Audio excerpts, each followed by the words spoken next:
A cidade de Pontevedra ten unha serie de monumentos, principalmente de eido religioso, como pode ser a capela da Virxe Peregrina, que xurdiu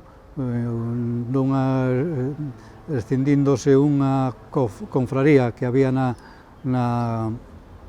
capela da Virxe do Refuxio, e logo fixeron a finais do XVIII a capela primeiro de madeira, logo a actual, que é moi significativa porque ten planta en forma de cuncha de vieira, que é un símbolo da peregrinación a Santiago. Logo, a carón do camiño, un pouco máis abaixo da capela da Peregrina, está a capela das Ánimas no solar que foi onde estaba o Hospital de San Xoán de Deus, o primitivo.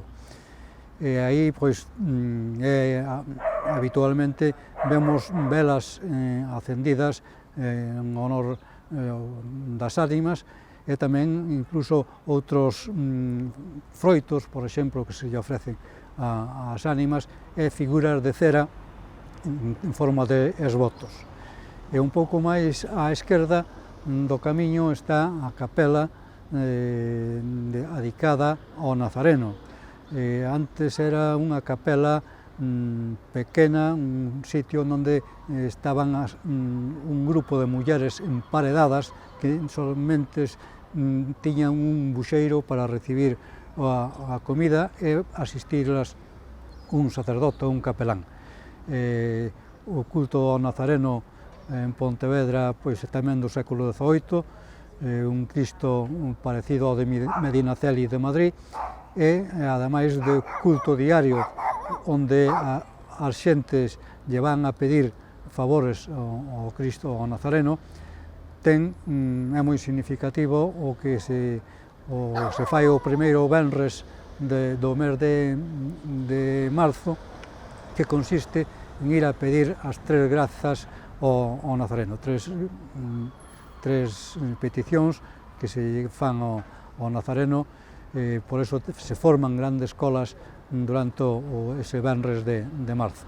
E sae, como dixemos, pola Ponte do Burgo, onde estaba a capela do Santiaguiño, xa fora da cidade, pero onde o apóstol recibía culto nesta capela dedicada a él.